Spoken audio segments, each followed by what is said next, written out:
Hey, salut, ça fait plaisir de te voir. Dis donc, j'étais sur les réseaux l'autre fois et j'ai vu que t'écrivais et que t'avais même fini un roman. Ouais, mais c'est trop bien, je savais pas. Mais tu l'as fini quand? T'as mis le mot fin il y a 5 ans. Ah ouais, quand même. Mais, euh, mais en 5 ans, pourquoi tu l'as pas publié ton roman? Parce que moi, j'aimerais bien le lire. Bonjour à tous, si vous arrivez ici par hasard, je suis Karine Carville, auteure hybride mais pas mutante pour autant. Ici je partage mon expérience de l'écriture de façon professionnelle mais sans me prendre au sérieux. Astuces d'écriture, humour d'écrivain, attention parfois ça pique un peu. Bonne humeur et défi déjanté, si cette chaîne est encore petite on s'y amuse bien. Pour les habitués, n'oubliez pas de vous abonner pour ne louper aucune des prochaines vidéos. Allez, bisous bye. Ouais je sais, au début ça surprend un peu. Bon, vous l'avez compris, hein, aujourd'hui, on va s'attaquer à ce gros problème que rencontrent beaucoup d'auteurs qui est j'ai fini mon roman, ça fait très longtemps et je suis continuellement en train de le réécrire, de le retravailler ou bien je n'ai toujours pas osé le poster, je n'ai toujours pas osé le publier sur un réseau, je n'ai toujours pas osé en faire quelque chose en fait.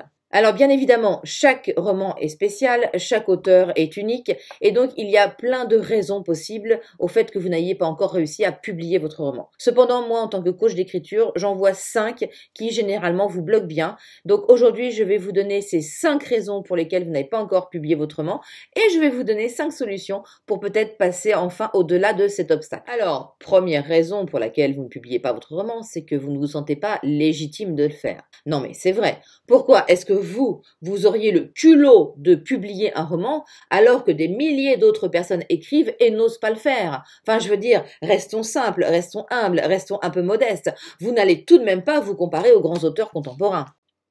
Dites, vous savez d'où vient le mot légitime? Ça vient du mot loi.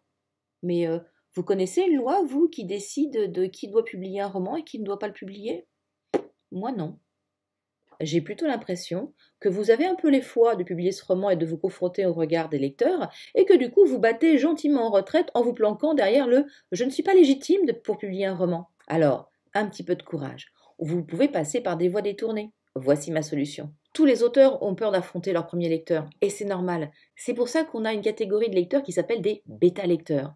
Ce sont des personnes que généralement on ne connaît pas trop, c'est-à-dire qu'ils ne rentrent pas dans la catégorie des proches, mais ce sont des bons lecteurs, des personnes douées en français et des personnes qui sont prêtes à vous rendre service, parfois moyennant finance, et qui vont relire votre texte et vous donner un avis objectif dessus. Ce premier avis impartial est super important si vous ne craignez pas la critique, car il va vous permettre de vous faire un premier vrai avis sur votre texte. Alors, si vous cherchez des bêta-lecteurs, quelques petites astuces.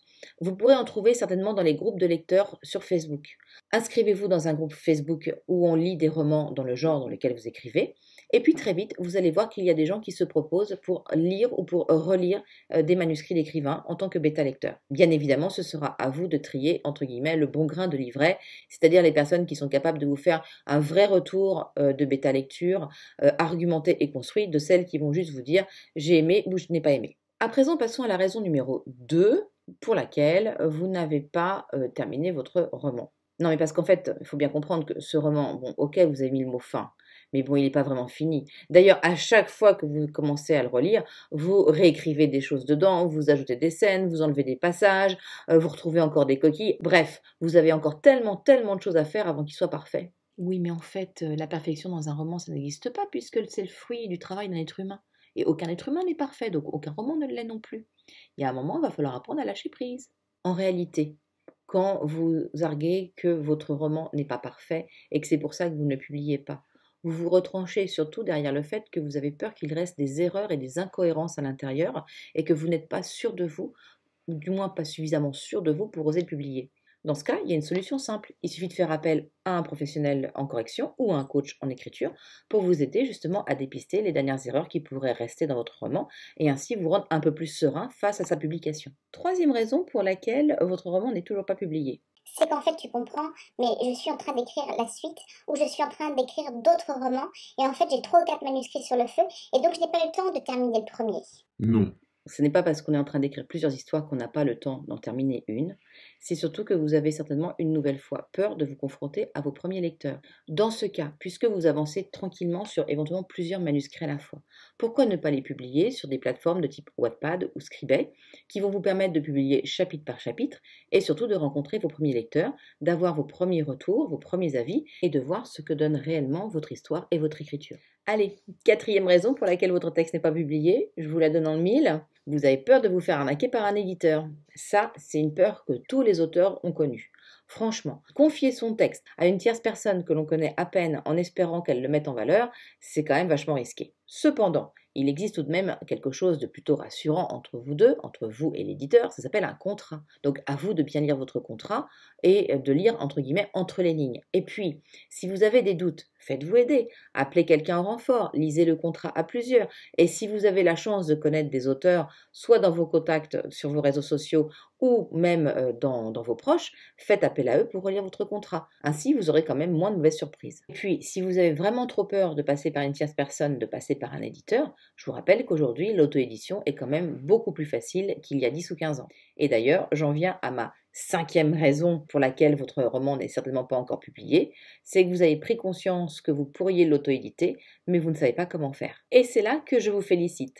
Vous êtes en train de découvrir qu'auteur, c'est un métier, que l'auto-édition, ça ne s'invente pas, et que vous allez avoir besoin de vous former et de faire appel à des professionnels pour réaliser votre rêve de publication. Si vous vous êtes reconnu dans l'une de ces situations, dans l'une de ces raisons pour lesquelles votre bouquin n'est toujours pas publié, c'est peut-être parce que vous avez besoin d'un professionnel pour vous tenir la main et vous aider à avancer sur le chemin de l'écriture.